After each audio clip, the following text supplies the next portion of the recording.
Time now for your forewarned weather with Thomas Keyboy.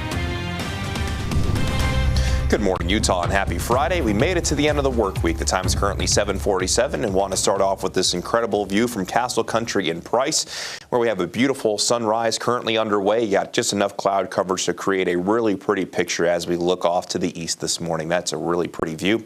Meanwhile, here's the current view from Park City Mountain, and you might be able to tell that there is actually some light snow that's falling. Most of the wet weather that we're finding is currently in the high terrain, and of course, we'll take all the fresh snow that we can get because over the last 48 hours, a lot of spots have actually picked up over a foot of fresh snow.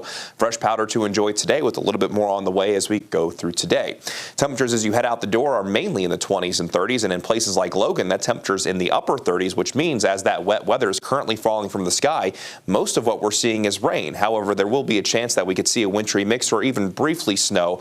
And as we go through the next couple of hours past sunrise, temperatures will be climbing, and we'll mainly be talking about valley rain and mountain snow throughout the northern portion of the state. The best chance for wet weather will be in the high terrain, but isolated showers will be possible in our northern valleys through the day, while in central and southern Utah, we'll mainly just see a mix of sun and clouds as temperatures will be above our seasonal averages. Let's go ahead and begin the Futurecast, and we'll start this at 8 o'clock this morning. The Futurecast doing a pretty decent job of showing those showers moving in from the north, and we'll be looking at that chance for isolated showers in our valleys, scattered showers in the mountains. We'll see some more accumulating snow, and that'll more or less continue to be the case through the afternoon before the chance of wet weather gradually comes to an end as we go from late this afternoon into tonight. High pressure briefly building in as we move into the beginning of the weekend. So Saturday should bring a mix of sun and clouds across the state. Daytime highs similar compared to what we get today.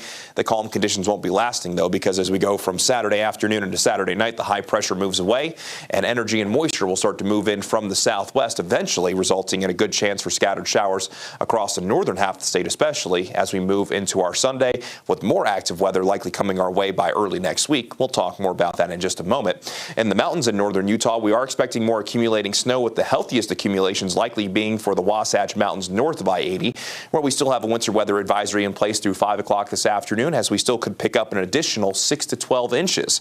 That potential does exist. It's not a guarantee, but of course we'll take all the fresh snow that we can get. And even for the mountains south of I-80 and for the western Uintas, we could still see at least a few inches plus, with maybe the upper Cottonwoods seeing around half a foot of snow. And if everything were to come together and we hold on to that snow a little bit longer, there are some suggestions that we could even see over half a foot for the upper Cottonwoods. So again, not the most impressive totals, but we'll take anything that we can add on to the impressive totals that we've seen since the middle of the week.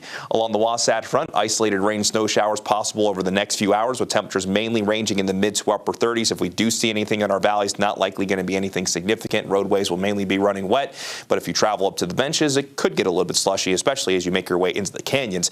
Isolated showers possible through the afternoon, then that chance will gradually dwindle as we go from late this afternoon into tonight. So you just see a slight chance at 5 o'clock with that temperature coming in at 46.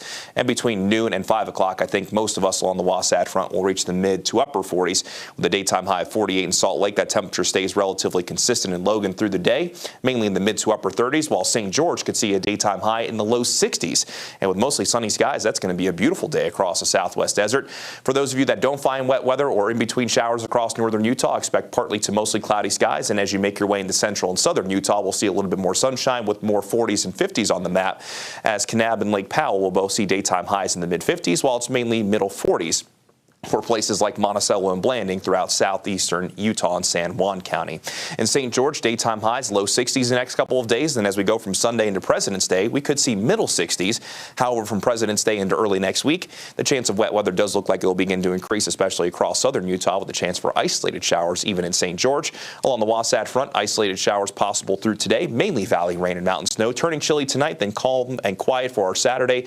We're back in the upper 40s. Then we're looking at a chance of scattered valley rain and mountain snow on Sunday, just a slight chance on President's Day, and then we're back to a decent chance of wet weather as we move into the middle of next week with daytime highs staying above our seasonal averages.